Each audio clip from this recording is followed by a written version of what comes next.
All right, here we go. Welcome to the show. You're listening to Shane and Scott here on Prepper Talk Radio. Bum, bum, bum. Da-da-da-da. We need to have something maybe a little more dramatic than our dance music. I know, we keep joking about how we'll eventually change that, but nah. Yeah, exactly. As long as it never goes Carpenters, I'm good. Be prepared. That's the motto of our show, right? Be prepared, Scott, even for music that may take you down the wrong path. No. Okay. No. No. I would rather keep my liberty. You'd rather keep your liberty? I'd rather keep my liberty. You'd rather have the freedom? Because if I listen to that song, I would probably do something stupid and then therefore lose my liberty. And I don't want to do that. Well, okay. My freedoms. We won't go there. I know. Well, thanks for listening, everybody, here to us here on Prepper Talk Radio, radio for the ready-minded. We have a topic which I've been thinking about for quite some time here. And we've had some comments on Facebook about, hey, you guys should talk about some of these things.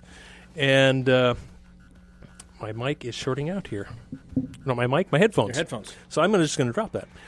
So what we want to talk about today is a little topic called safety. Very generic, very broad. And it's not just the lady, the crossing guard with the cool vest and the stop sign. I mean, we're talking all aspects of safety. We're talking about, we want to take it a little bit farther than you would normally think of just safety, right? Not just the labels and the warnings, not just the I'm aware of my surroundings. We want to take it a little deeper, a little farther. Yeah, absolutely. I think we see around us all the time that others being responsible for our safety. And so it maybe drops back to the back of our mind, bottom of our list, right where we'd get on a plane, we listen to a safety message, or do we even listen to it at all? We've heard it so many times. Is it automatic what you would do if there were an emergency, or would you freeze up? Yeah. And oftentimes we ignore the basics of safety. For example, the common sense aspects of safety. The common sense aspects. Mm-hmm. You know, this product is a choking hazard for children under 2. There we go. Do not put this plastic bag over your head.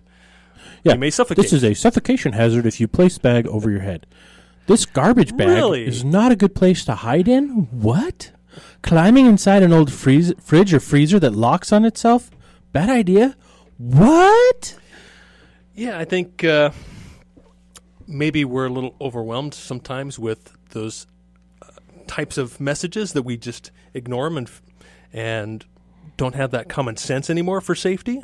Ladies and gentlemen, keep your arms and legs inside the ride at all times. Well, that's pretty common sense. I think I'm going to reach out and touch that beam out there and lose a hand finger or something. But anyway, so safety. What does that really entail? How in depth can we get with this? We can go all over the place with this topic. We really can. Yeah. But I think we've got a good direction. And I think one of the promoting factors for today's show is really the quote by Benjamin Franklin, mm-hmm. which is more attributed to liberty than anything else, but it's at the cost of safety. Yes. Should I read it or do you want to read it? Oh, go ahead. Okay. You've got it handy. Should I try to do it in his voice that we hear on TV? Don't. Please don't. I know you're good at that. Those who would give up essential liberty to purchase a little temporary safety deserve neither liberty nor safety. That is very similar to the Schoolhouse Rock voice. That was really good. I don't know which one that is. That was really good there, Scott. I was trying to go throwback, and I wear bifocals that I invented. Right. No, that was good. That was really good. So I think what I'm trying to get across today is that we are responsible for our own safety in every aspect. I mean, we do a lot of things that are dangerous every single day that we don't realize it.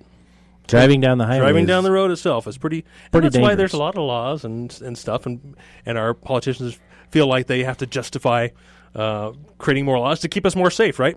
Bull crap, yeah. When that really is up to ourselves. So when I think about, when it comes to prepping, what's the first thing, Scott, that you think about when it comes to safety? What is it you need to be safe with? And I'm just leading you in a certain direction here. I feel like you're leading me towards gun safety, but my first thought is situational awareness. Okay, cool. Go for it. When it comes to safety, situational awareness is key. I mean, depending on how you're working. For example, I do home inspections. Climbing around on a roof isn't always the safest thing to do. Mm-hmm. So when it comes to roofs, I'll look at the pitch before I get on the roof. I'll look at the conditions before I'll get on a roof. I'll make necessary steps to make sure I'm safe and that I'm not putting myself in harm's way. What your access is Yeah. to the roof, how you're getting up there, how you getting down. How am I getting down? Yeah. I mean, it can be, literally, it can be life and death, or worse, it could be an accident that puts me out of work for a long period of time, right? But then there's also safety of who am I around? Are the elements around me dangerous elements? People, places, things, animals? Well, when it comes to safety, you have to not only think about yourself, you have to think about those around you as well. Their safety for what. Well, and if they're also, if any of those people are potential threat, or worst case, well, not worst case, but here's a scenario that seems to happen every year in our oldest national park here in the United States. You know which park that is? I do not. Yellowstone. Okay. Is the first national park. No, I know what you're talking about. Yeah. Pretty much every summer, somebody from some far-off land comes to America and says, I'm going to go to Yellowstone, and, oh, look, I want to get a picture close up next to that bison.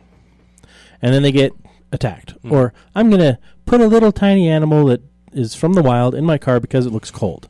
And then they get attacked, or the animal has to get put down. Or they say, hey, I'm going to jump in that hot spring because it looks nice and warm. And they die.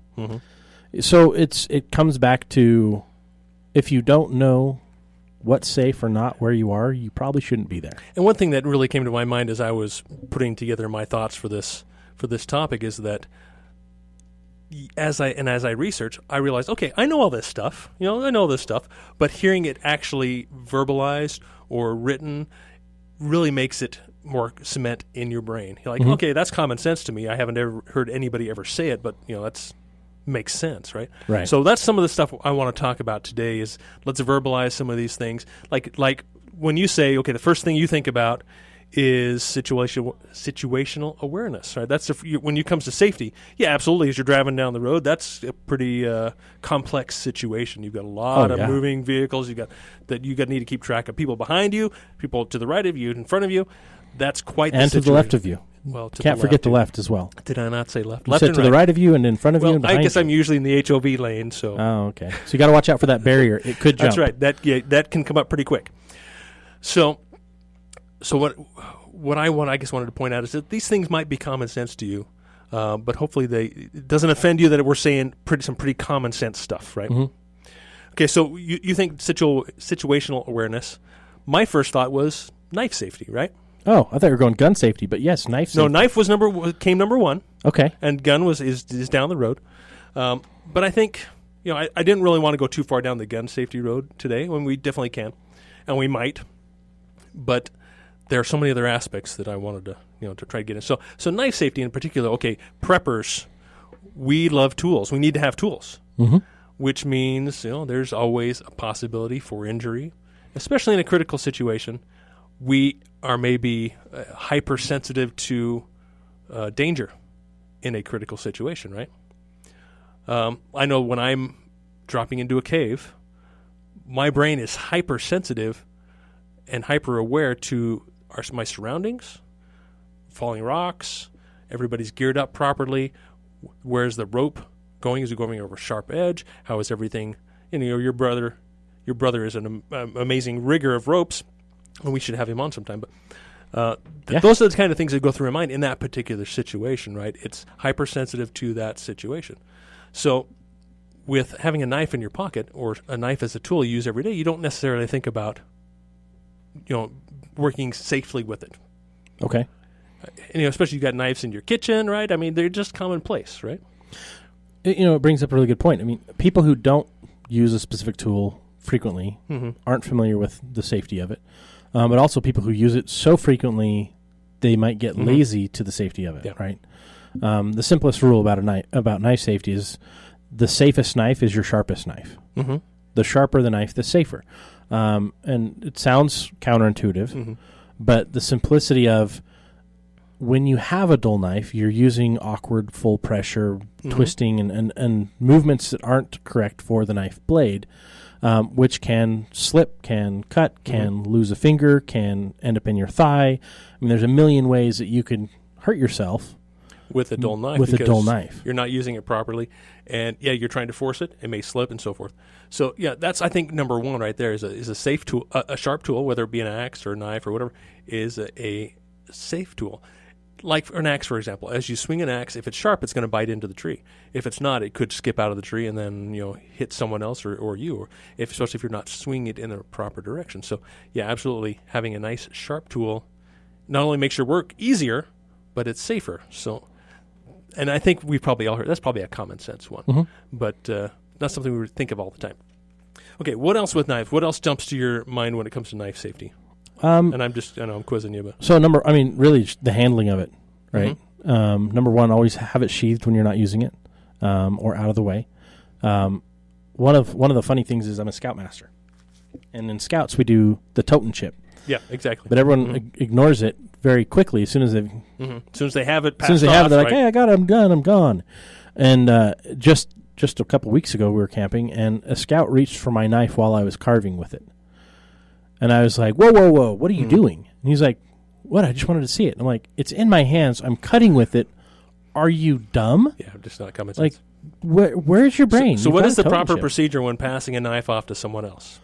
Do you remember? Turn it handle out, and knife and blade away. And then when I go to take the knife, I do not let go of it until you say thank you, meaning you've got it. Exactly. I say thank you. I've acknowledged that I have a firm grip on this. Now, if I were to drop the knife, what's the proper procedure? If you were pulling it away from me and I drop it, you don't try and catch it. You let it fall to the ground. Yeah, you pull your hands back, and you watch that little buddy fall to the ground. And you've probably heard the saying, never try and catch a falling knife. There you go right there. And that can apply to more than just knives. So absolutely. Yeah. So, there's passing off a knife. You handle it and hand it to the person with the blade facing out, but handle facing toward the individual. And it's hard to describe on the radio. So the blade is facing away from your hand, and the handle, and you can hold it by the, the hilt of the handle. A very simple move can take that from where you're using it to where you're passing it. I mean, a very minimal move. And then, then you acknowledge, thank you, and you've got the knife. Now, two other things that I wanted to bring up is, say when you're cutting with a knife, there are two things to be aware of. First of all, what's called the blood circle. Do you know what the blood circle is? Everything within your arteries. Well, or your reach. That is called the triangle of death. Okay. So there's the triangle of death and there's the blood circle. So the blood circle is anyone within your reach that could potentially be cut by the knife. If you reach your arm radius out, of your reach. Radius of your reach, exactly, around the circle. So that's a blood circle. So anybody within that, you need to be very conscious of. And, this is stuff I try and teach my kids because my son, he's loving it. I mean, he spends a lot of time out back whittling with his knife. He's cut himself a few times, of course, but he's very conscious of his little sister around him. So that's, I think, number one, being conscious of everyone else around you, because if you cut yourself, that's one thing, but if you cut somebody else, that's a little bit more serious. So that's what's called the blood circle. And then the triangle of death. Do you know what that is? Why don't you tell me, because I was slightly off. So the triangle of death, picture when you're whittling, what do? You put your elbows down on your knees, right? Right. And you're leaning forward. Right. So the triangle of death is from your knees to your crotch, over to your other knee and across there. So that's a triangle of death. And why is it called the triangle of death? Because you've got major arteries. Because you have major arteries right on the inside of your legs there. You got your carotid up here. You've got your for the artery. You got arteries. I forgot the big artery.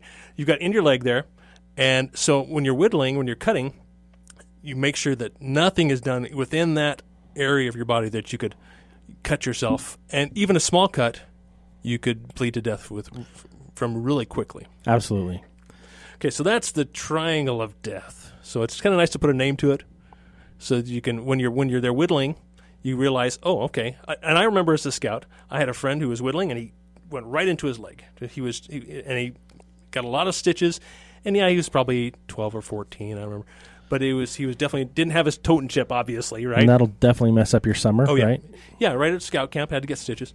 But at least, but it was on the outside of the triangle of death. So there's another kind of aspect. Okay, if you're cutting, and I'm moving here as I'm talking into the mic, trying to position myself to explain this position. So say if you're cutting with an axe or with a knife, and there's our music. And I'll try and explain this after the break as best as I can.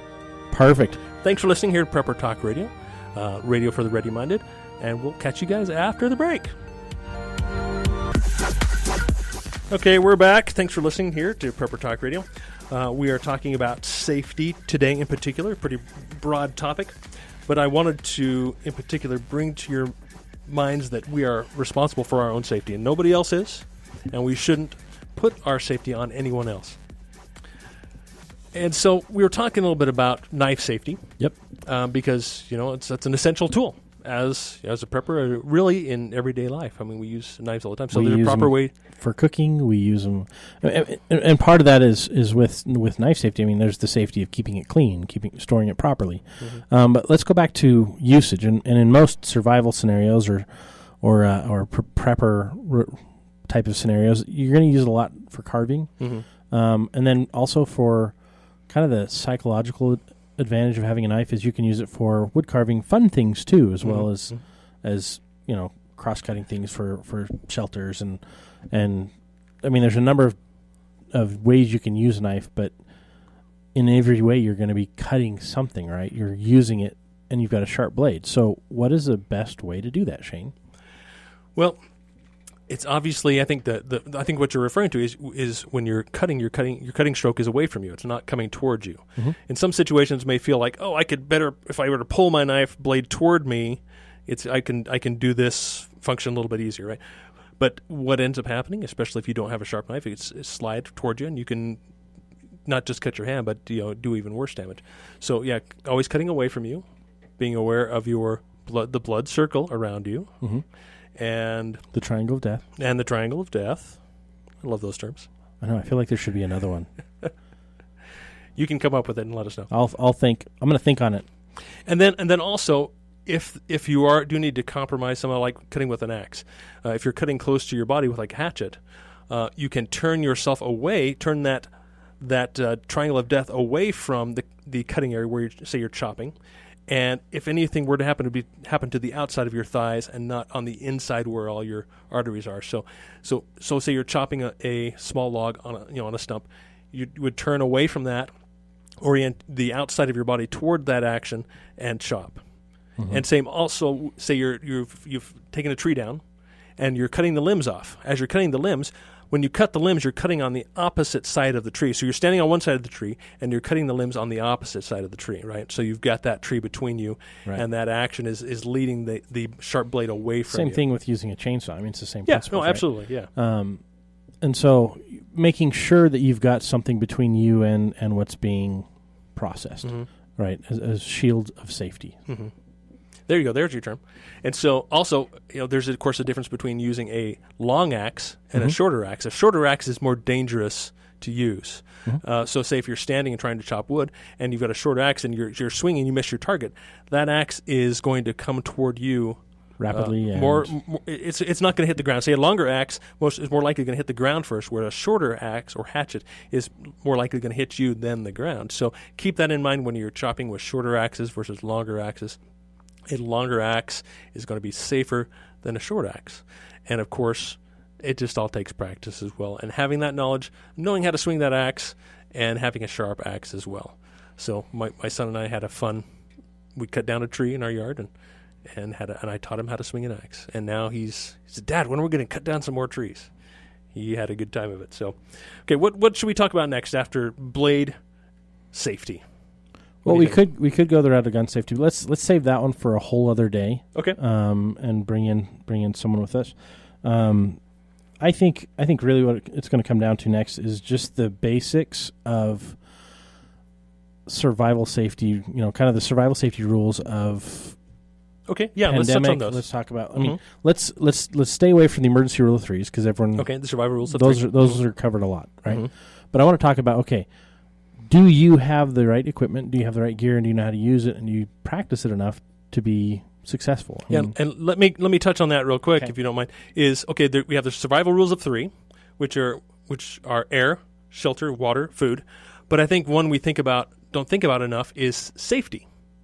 And it's not really a survival rule of three, but safety does fit in there. Okay, we need to have air, right? Okay, we need to have shelter. And we need to have water. Those are really right at the top. Right. But also safety is right intermingled with all of those at the same time, because if we don't have a safe situation, if we can't defend ourselves, if we're perched on the edge of a cliff, I mean, whatever that situation may be, we need to make ourselves safe first. or maybe not even first. We got to have air first, right? But are we getting is our shelter orienting us so that we're safe, or is that shelter in a place that is not safe? So safety kind of intermingles with all of these different, if I'm saying this correctly, all these different survival rules. Is that safety is always right in there with everything. And oftentimes we don't look at it that way. I think we look at it as, I've got to do this or I've got to do that. This is the first thing I've got to do. But within that, there's the realm of eliminating or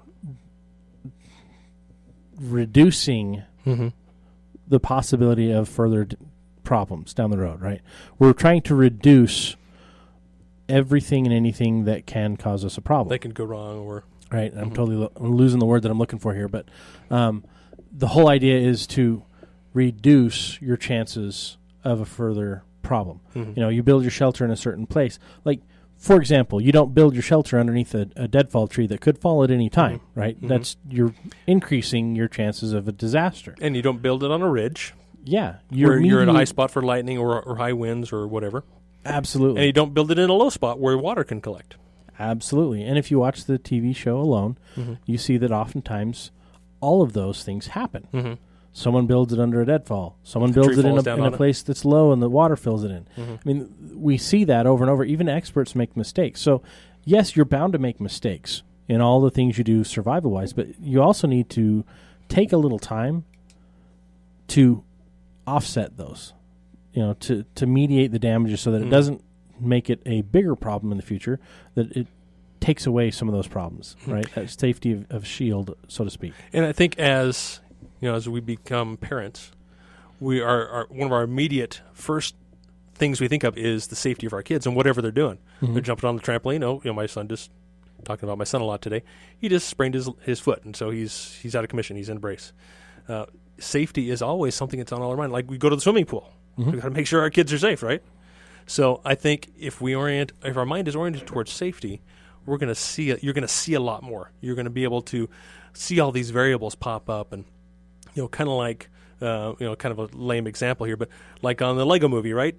Their master builders are building, and they see all these things pop up, and which help them build something, right? Kind of lame example, but it's kind of the same thing for me. That like when I'm hiking, one of the biggest concerns I have is rockfall.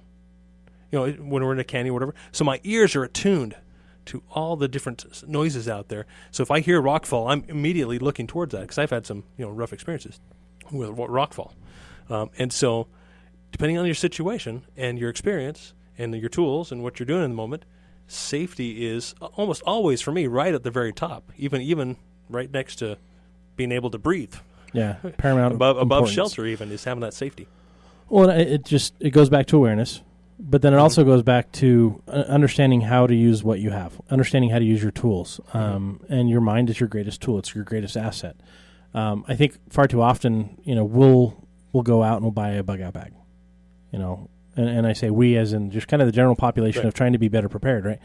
After the hurricane and tropical storms over the summer, a lot of people ran out and they bought all these bags. And it was kind of sad to see how much was bought, which shows how many of us are not prepared. And I had family members all over the nation calling, hey, what do I get? And friends, hey, what do I get? Yep. And I'm like, build your own. I'm like, here's the list. And I'd send them the list. I'm like, build your own. They're like, oh, man, that's so hard. I'm just going to go buy this kit. And I'm like, 20 to 30% of the stuff in that kit is good for you. The rest of it's garbage. It's not what you need for your location, for your personal needs, for the situations you're going to encounter. I'm like, build your own. And most of the time they come in crappy bags. Unless you're spending $300 on a survival kit, you're not getting probably the right kit. And even then, you're probably not getting the right kit. What you need, yeah. A lot of them are geared towards, I'm going to shelter in place in my house. My house is not hurt. Everything is fine. I've got a bunch of other resources. Okay, great. Or they're geared towards, I'm completely bugging out and I don't need anybody or anything. And, well, you and I both know the psychology of that is crazy because if you're going to wander out in the wilderness, you deserve to die with your bag fully stocked, right? That's the sad truth because if you're not building your bag, if you're not building your tool set and you're not using those tools, you're putting yourself in harm's way. Yeah, I think it's definitely a learning experience as you put your own kit together. And mine constantly changes. My bags constantly change, and they're constantly evolving. And the more I think about it is the more those items are oriented toward my safety or getting me or my family back to safety. Got a call there, but it was picked up. Anyway, so let's switch a little bit of this topic and kind of get away from the wilderness survival safety. Okay. And get maybe toward the urban. Come back to the urban where we all exactly live. where we all live all the time. And of course, number one, of course, is driving. So one thing that I actually just purchased, that I purchased one for my wife's vehicle years ago. Now I have one for mine. It's actually a vehicle exit tool. Okay. So it's basically a glass breaker, a seatbelt cutter, and it has a light on and so forth. Do you have a pocket knife on you? Of course. How many? Well, I've got this one. I've got this one. I've got this one right here. So I got 3. What do you want? Let me see your blue one. Okay. Where are you going with this? Oftentimes, Oh, that has absolutely no. a lot of pocket knives That's will true. have a knife breaker. or a glass breaker. When it's collapsed, the tip will be able to be used at the back of the handle where the knife opens up to, right? You could even use a knife. Like I have a fixed blade knife in my hand. I could use this and just take the point. Yeah, I'm going to ruin the knife, but I could use that to break the glass in my window as well. It probably won't work as well as an actual glass breaker. But yeah, I see what you're just saying. Yeah, my other pocket knife, I'm not carrying it today, has one of those on it. And then in my bag, which is in the corner over here, I've got a knife or a tactical pen that has a knife or a glass breaker on the tip. Yeah. Right? And I think the idea with the vehicle exit tool is that this one attaches right to my seatbelt. So it's right there in my hands. I've seen other ones that attach to your visor. And does it have the little concealed blade that can cut the seatbelt off? Yep, it's got a concealed blade for the seatbelt. It's got a glass breaker on it. If you don't want one of those, make sure you've got a good skinning knife that has a concealed blade on the other side, because that can go through and you're not having to worry about cutting yourself or anyone else. Yeah, there you go. It's where you actually cut your skin line and when you're ready to start. Yeah, so it's basically, it looks like a letter opener type of knife that you would use. It's concealed blade that you would use to slice that seatbelt. So that's just one little prepping item you can add to your vehicle that will help you make you a little bit safer. Absolutely. You've got that right at your hands. Okay, what else? Of course, when I think of cars, I also think of vehicle recovery, right? Sometimes, we break down on the freeway. We don't want to call a tow truck because they're expensive, and we don't have very far to go, so we basically get a tow strap and do you have a tow strap? Right, there we go. Shane's got one. Of course. I don't have to worry about it.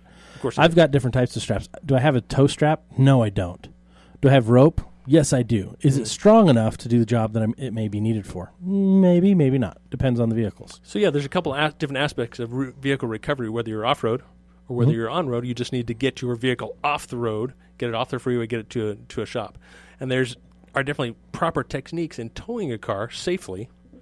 I saw this crazy video the other day. A guy was towing a car down the street with nobody driving the car. He had a strap on the car, and he's pulling it around, and it's just kind of going from curb to curb, and he's just pulling this car around the corner. That is the worst way to be able to tow a car. Nobody driving it. So wow, there's no safety in that. I've never seen that before. So when you're talking vehicle safety, that's where I find myself in my car all the time. And I have broken down on occasion, and I've been able to pull people where they've been broken down and get them off the road and get them to a shop. But my first advice with that is, if you're going to go more than 5 miles, get a tow truck, or rent a car dolly. Right? I've done that as well before. Get a tow truck still. Well, yeah, but that can be a lot. Last tow it truck could I be paid a lot for of was money. like $400. But if you've got coverage, it could be free. No, that's true. Right? That's true. I think that's where safety comes in. It's like, look, we're supposed to have, if we have a vehicle, we're supposed to have insurance, right? Do you have the basic bare minimum insurance, or do you have a little bit extra to cover those things so that you can? Now, if you're in an accident, that coverage is going to cover that. But if you break down, I have 3 free tows every year. Do you on your insurance? Free. They don't cost me anything. Well, I guess I should get to know my insurance policy a little bit better. I can have my vehicle towed up to 90 miles once, and the other 2 times it's 10 miles for free. And then after that, it costs. It's part of your insurance. But it's part of my insurance plan. And my agent's awesome. He helped me understand those options because I don't need to be towed very often. But when I do, I've got to be towed. I drive a huge truck. And nobody's going to be pulling that truck down the road very easily unless it's another huge truck, right? And that's not a situation I want to find myself in. I'd rather just be able to ditch the vehicle and make my phone call and have the proper truck with the proper safety mechanisms come and get it. But it goes back to self-reliance, right? Are we completely 100% self-reliant and everything? No, we're group reliant, but we don't have to be so incapable of doing anything on our own. Right. That's why we have to have the right we know groups, where to go to next. So so my next thing I wanted to point to there is that, say you break down on the freeway. My first advice: stay in your car. Don't even get in your car. Don't even get out of your car. You could call your tow truck and have them pick you up from there, because I've done that where I've recovered a vehicle off the side of the freeway. Scary as heck. Oh yeah, these cars go by at night. Very dangerous situation. Fortunately, we had a police officer come up behind us, turn his lights on. We were able to recover the vehicle, put it on a car dolly, and get it off the freeway quickly. But it's definitely a very dangerous situation there. Oh yeah, and if you don't have resources, maybe you're out of cell service and it's a low traveled road. Even then, make sure you've got road flares out and you've got lights shining so people can see that there's a vehicle there and that you're working on it there. Right? If you have to work on the car, push it even further off the road. And we're on the side of the road already. If your car stops in the middle of the road and you can't get it off, if your blinkers are on, you're okay. Stay in the car still. Yeah, stay in your car. Stay in the car. Stay in the car. Keep your seatbelt on. Stay in the car. Stay in the car. Stay in the car. Yeah, and I think as for self-recovery, that is definitely a viable option, using a tow strap. But there are definitely techniques on how to do this safely, right? And I think here's our music here. We'll touch on that really briefly when we come back, and then get into some more interesting stuff. Thanks for listening here to Scott and Shane on Prepper Talk Radio, radio for the ready-minded. Catch you after the break. All right, welcome back to the program. You're listening to Scott and Shane here on Prepper Talk Radio. We're talking about safety in particular today, things that should be common sense to most of us. It's the least sexy topic, but it is one of the most important ones. I think it's a little sexy. I don't know. I don't know how. Hey, nice flares. Woo! So, we're talking a little bit about recovery, vehicle recovery. Vehicle recovery. Is, many times I have pulled vehicles off the road, not on the freeway. Freeway, I would say, get a tow truck. But when you're off the side of the road and it's not a busy street, you can easily use a tow strap. So I always have a tow strap with me, and the tow strap I have is not a chain, first of all. It's not a chain. It is a flexible strap meant for not vehicle only recovery. just towing, but vehicle recovery, so that you can actually put some speed into it and snatch that car out of a vehicle out of a stuck position. But in towing, I think one thing to keep in mind is that it's the car behind that actually does most of the braking and controlling. So you need to keep that line taut. So when you're hooked, first of all, don't hook to a bumper. You got to hook to the frame. You got to hook to a hook. Otherwise, you've seen these videos online. And make sure where it's a frame hook, not something that may look like a frame hook. That's just a small pipe. I've seen people just tear things off their cars. Yeah, things off their car so many times. Bumpers in particular. That was my days down in Provo, BYU, UVU, watching students rescue each other. All the best intentions in the world, and you destroy something. Want to save a few bucks and help somebody pull their car out. So yeah, absolutely, it needs to be the right strap rated for your vehicle, and hooked to the frame, hooked to a hook. And so when you're pulling this car, obviously you shouldn't go over 25 miles an hour, and the car behind, the car being towed, is the one who should do the braking. That they're the one that's signaling the driver up front and doing most of the controlling. So the skilled driver, the skilled recovery person, needs to be the one driving the vehicle being towed, not the one towing the vehicle, right? And it's nice now that we have cell phones and we can leave those on and in speaker mode, right, while we're driving. Used to be, I've recovered quite a few vehicles with friends, and it used to be interesting because you'd have hand signs. You'd be like, hey, I'm slowing down, or I'm speeding up. Exactly. And so you'd have to work together that way, and now we've got it easier. Well, okay, what if there is a good down situation? Then how do you take care of these things? Or do you just abandon your car altogether? When we talk about safety, when we talk about steps to recovery on a car, right? Steps to recovery in any kind of situation, it always comes with safety in mind first. Am I safe doing what we're about to do? And in most situations, can I tow another car you're not safe. If you've never done it, don't think you can just go do it. Mm-hmm. You know, learn how to do it. Take a friend that's done it and go practice it in a parking lot. These are not skills you can just magically have at the moment's notice when you need to do it. You're likely going to make the problem worse before you're going to make it better, which inherently puts everybody in more danger. So don't just go out and get a tow strap and think, I can rescue vehicles. Can pull somebody. Well, golly gee, I'm good now. We're great. Let's go do this. It takes a lot of practice. It really does. And it takes, trial and error, too. I learned from my dad. He taught me because we had broken down cars growing up. Mm-hmm. And he made me be the guy in the back. And if you can tow it safely yourself, I say go for it. Absolutely. So that just definitely takes some research, learn how to do that. Wanted to bring that up. Another thing that when we talk about urban survival is generators, right? Mm-hmm. Generators often thought, okay, I need a generator to back up my power, right? I don't always believe that. That's a whole topic for another day. But generators are obviously fairly common, and you can use them safely. You can use them in ways that aren't safe, that are dangerous. And I think one thing that I really wanted to bring up is the word backfeeding. What can be done is you can actually plug your generator into an outlet in your house and energize your entire house. Mm-hmm. The problem with that is that you can also be backfeeding into the grid itself. So if a lineman comes along and tries to do some repair on the line, you could be electrocuting and hurting that line. You could be killing a friendly person. And it is against the law. It is illegal. But you can do it safely if you go out and turn off your main service disconnect. Yep. It's still not the best way to do it. There are other ways to do it.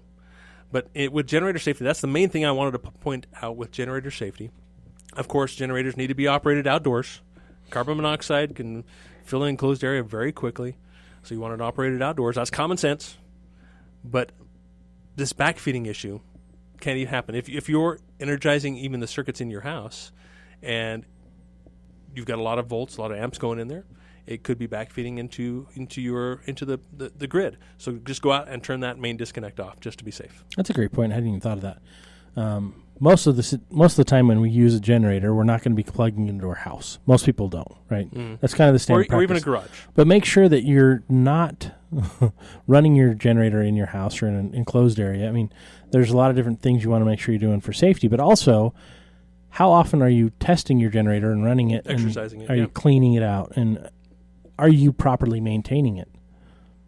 Changing the oil and such. Yeah, absolutely. Changing spark plugs and such so that it's ready right when you need it.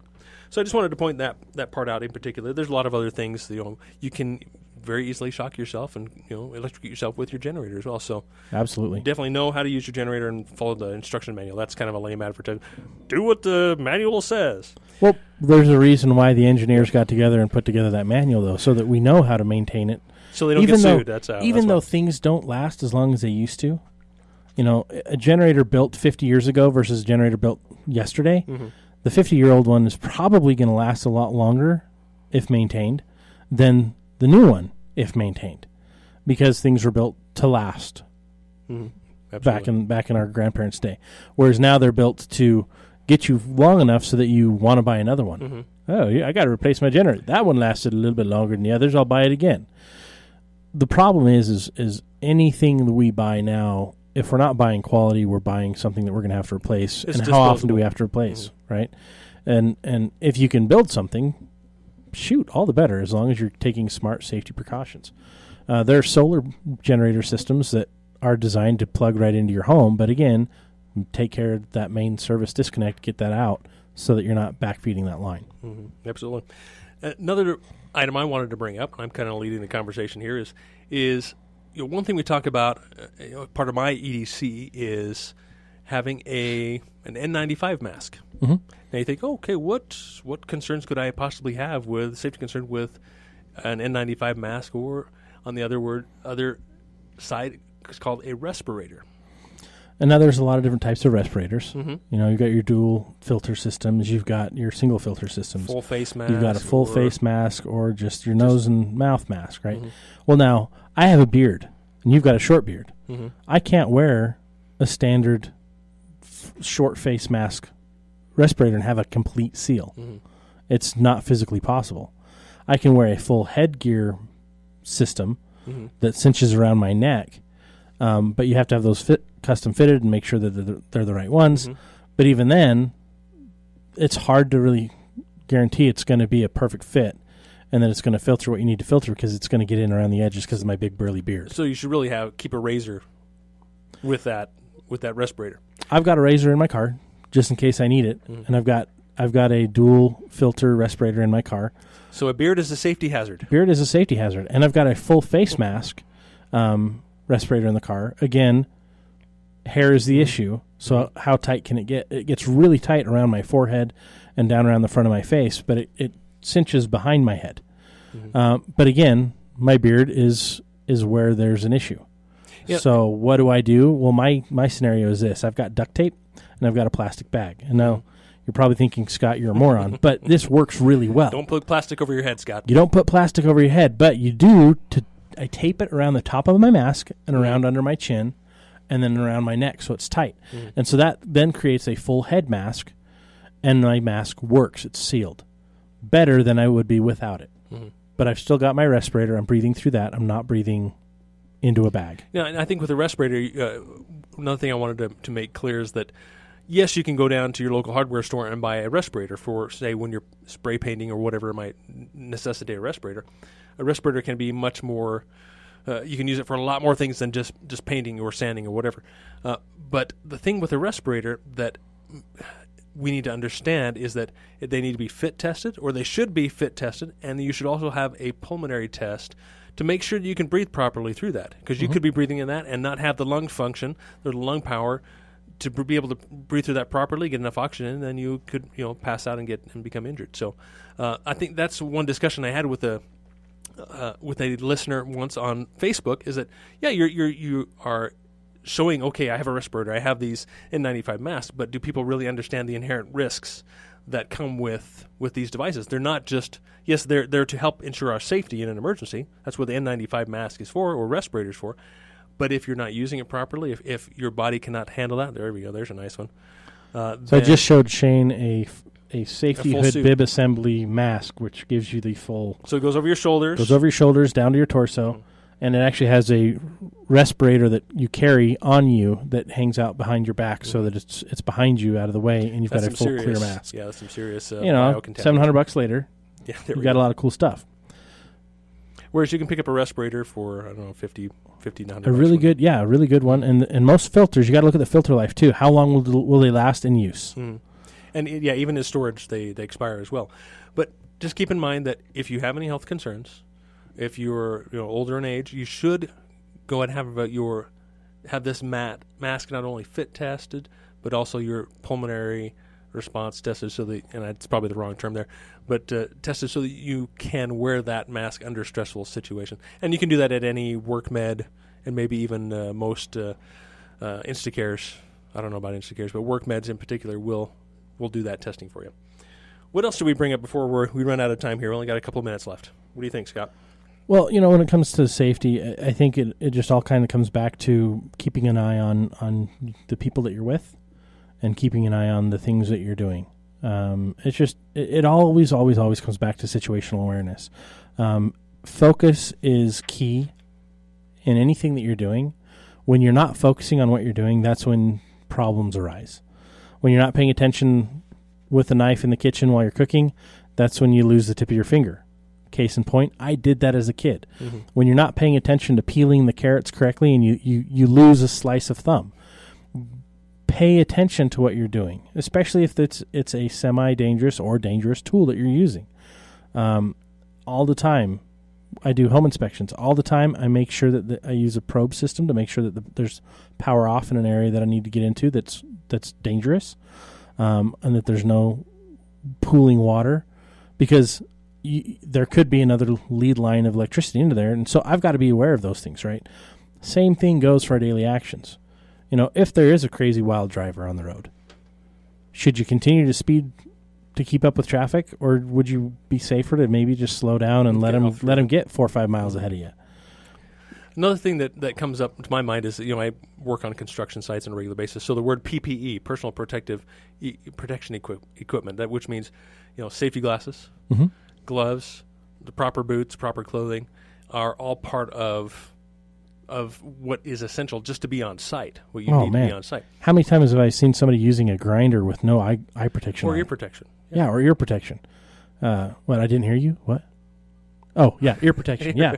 Yeah, because we don't take care of the things that we have, we're going to lose them. If we don't take care of our eyes and our ears and our fingers, we can very easily lose those things. So that could be something that you could add to your EDC kit. It's just a pair of safety glasses. You know, I wear glasses and I have sunglasses that are prescription and that they're polycarbonate, then they qualify as safety glasses. So I kind of have been thinking about LASIK, honestly, but then I would have to wear safety glasses and I get away with just that's a kind of lame excuse. But keep those things in mind, is your footwear, the clothes you wear, in the situation you're at, whether it be a construction site or just working in your yard. Yeah, and it's funny how often it's a simple thing that can help take care of things. I mean, cleaning out the leaves in the gutters, right? It's fall. It's, we've got our first snow and sleet storm going on right now. How many people actually went up and cleaned those things out before? And when they did it, were they wearing good quality, heavy-duty gloves, non-puncturing gloves? I was, but guess what? I still got some pretty good cuts in my wrist. From the rain gutter? From the rain gutter. And I had to treat those so they wouldn't get infected because, hey, guess what? That's pretty dirty up there. And so that was a safety factor. Now, imagine had they gotten infected, what would I have to do? Where would I have to go to get it fixed? In a grid down scenario, there may not be an emergency room I can go to when I get a major infection and end up dying because I was stupid. Right? Take a little extra time, be a little safer. Remember, the holidays are coming up. Be safe, be smart, take care of you and yours. And thank you for listening to Prepper Talk Radio. Our goal as we continue on this year is to provide relevant, helpful information to help you be a better prepared person, to be ready-minded. Thanks for closing us out there, Scott. That was great. And we'll we're going to take the week off next week. So we'll have a rerun next week. But I hope you all have an enjoyable Thanksgiving week. And we'll catch you the week after. Woohoo! Take care.